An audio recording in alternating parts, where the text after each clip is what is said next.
Hello everyone, Rare Model Reviews here, and today I'll be doing an unboxing of, you guessed it, Quess Paraya's Jagd Doga. Now, straight off the top, I have no idea who Quess Air is, but anyway, um, so we have the typical premium looking P-Bandai box here, colored on that, I'd say black and white, but really this one's kind of a red and white color. Um, Nothing really to brag about on the sides of the box here, but we gotta show it off anyway. Um, One thing that sticks out to me is the fact that like it says on the lettering on the side that this is, it's really quick and easy to assemble, but it doesn't skip out on the details, which I give it credit. The REs indeed do that. It's just the fact that, they still don't feel quite as special as an actual master grade. But getting straight into the box here. Usually I wouldn't open the bags, but I decided I'd do that this time around just because the fact that it's just going to be unboxing for one kit. So this actually kind of helped me out later on down the line when I build it too. Now I actually have the standard version of this kit, Gyunei's version of the Jagd Doga here. So as you can see, the box art and the size is a bit different than the P-Bandai version for Quest is here. As you can see, it actually has pictures of the kit and whatnot on the side. And one thing I can say is, unfortunately, I haven't finished building it yet. Some real life stuff going on that delayed me, but looking straight out at the H plate here, with Gyunei's version, they're actually connected like so. The H1 and H2 here, whereas this one they're separated.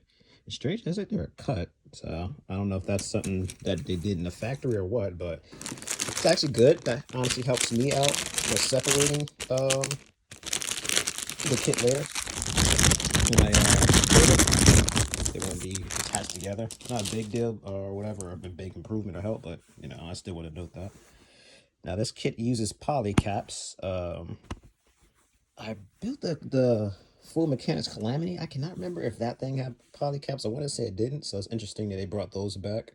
Be amazed what kits still use poly caps. I thought they got rid of them.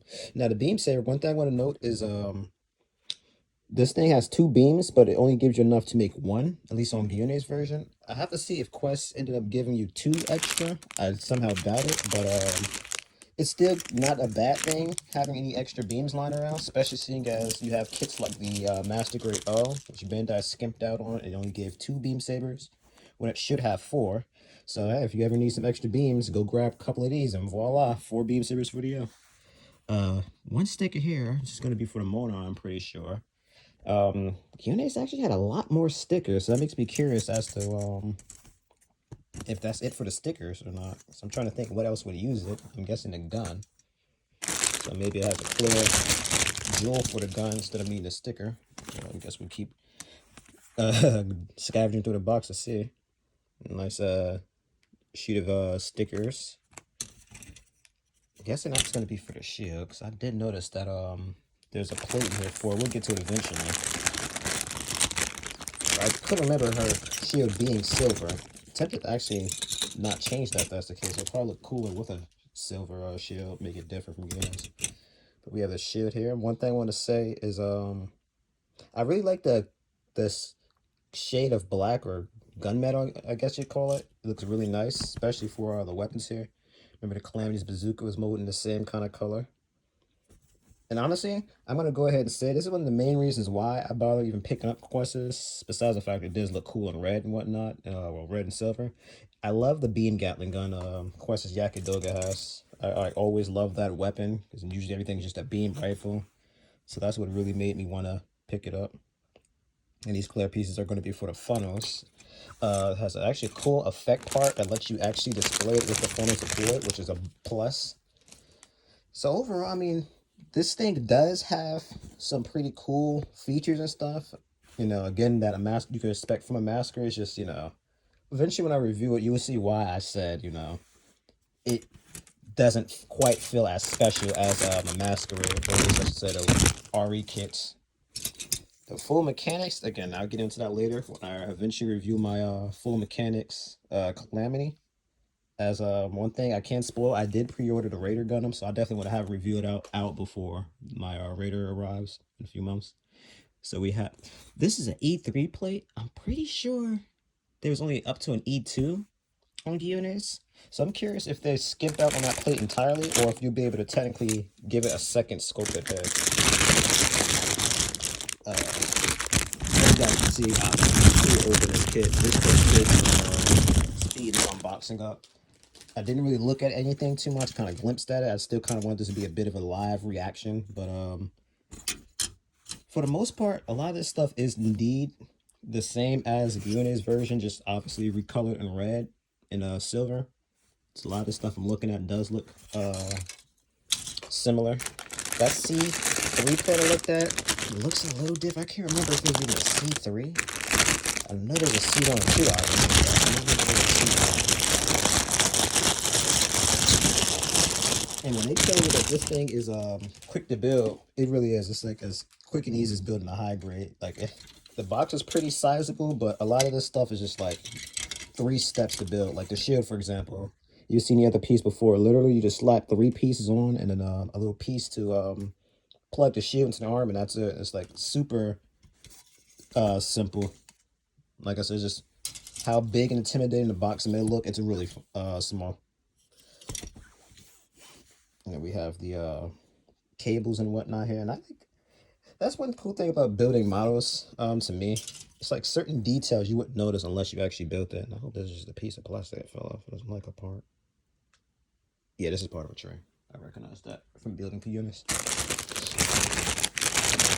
One thing I can say is the shipper, they didn't put it in an actual box. They like shrink wrap this thing and put it in a bag. And actually saw it on my doorstep last night before I went to work. I actually just getting back home from work. I just couldn't wait to see what's in this. I knew it would be this, but I had a few things pre-ordered. I wasn't sure if maybe they surprised me and they arrived, but I didn't get any shipping notice. So again, it doesn't really surprise me that it was this. I am, however, still excited to get this thing. It's probably gonna be a bit since I build this, because for me building a billion unicorn kits, I don't know if I want to build this thing back to back. So maybe I'll build this after my Avis. If you guys seen my mystery box video, I have a ton of Avis lined up waiting for me to get to. So that's why I was kind of a little annoyed that I got delayed last week, because I planned on finishing the Jagd Doga, hopefully getting a review out for it. And this piece fell off here. It looks okay though. I really don't want to have to send this thing back. This is already a P-Bandai kit. No ton if I'll be able to find another one if anything goes wrong. So I'm trying to think. I'd have to pull out Gyunei's version to know or not.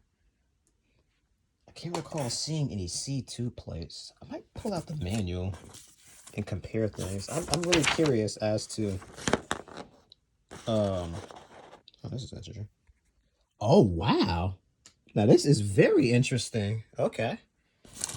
I cut myself off there, but yeah. This thing comes with Gyunei's instruction manual, like his version of the kit. Which, by the way, this is this kit came out 2018 or 19? This is on the box. Okay, this came out 2019.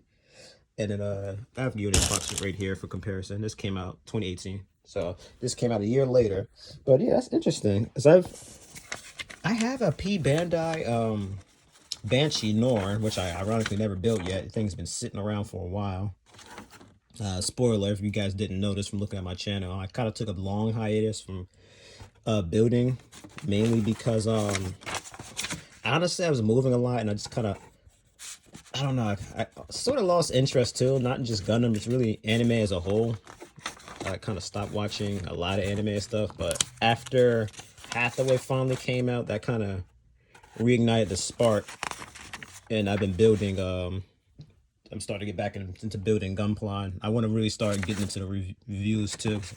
I feel like I have a lot of kits that aren't out there that people reviewed, so I really want to, you know, get it out there for the people who are interested in the kit but are on the fence because, you know, they want to see a review first. Hence why I decided to name myself Rare Model Reviews.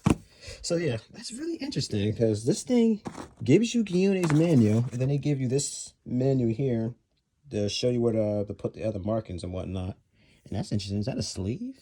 Like that looks like, yeah, I'm pretty sure that's a sleeve marking. Cause I know this thing was on Unicorn because apparently after Quest got damaged, her Yakido got damaged, she moved on to the Alpha. I guess it just kind of set this thing aside and eventually rebuilt it or repaired, I guess you would say, so they could use it later. So that's really interesting, though. I'm guessing these are the place with the new parts they have. I'm pretty sure this thing has a lot more than this show here. At least they're showing you what you need in this little menu. But like I said before, I kind of interrupted myself. This is a newer kit, so everything is in both Japanese and English. At least I think everything is. So you'd be able to read some of the stuff it says here, like the little details and whatnot. Like here, it's saying it's apply the sticker early. I meant to look and see if this thing has a sticker or something, because this should, right here, if you can see that the F2, that should be around where you put the scope on or whatever, because I'm pretty sure this thing has a scope. You can even see it there. We'll find out when we build this thing. Yes, that's really interesting. Oh, that's interesting. So they're like trying to tell you, if you want, you could build your own little bootleg version of the Unicorn Jagd Doga. You'd have to color it, because I'm pretty sure that thing is green, but yeah, that's really interesting. They're telling you to use the shield from the Jagd Doga, Gyunei Doga, I'm sorry. Yeah. Huh. All right, well, yeah, I can't wait to actually build this thing. Is definitely gonna be a lot more exciting to build than I thought. I'm probably gonna trashing this menu, honestly, because I already have the Jagd Doga. I don't need a second one. They're literally the same. I'll probably pop open a box real quick and show you it off. Cause, like I said, fortunately, I meant to build this thing already, but anyhow. But yeah, literally 2 menus. But yep, thank you guys so much for tuning in. And like I said, stay tuned for reviews of these things. I'm debating on whether I want to review them separately or together. Just kind of show off the differences like at the end. But we'll see what goes on when we finally get there. So again, thank you guys so much for tuning in. And a review for this guy coming soon.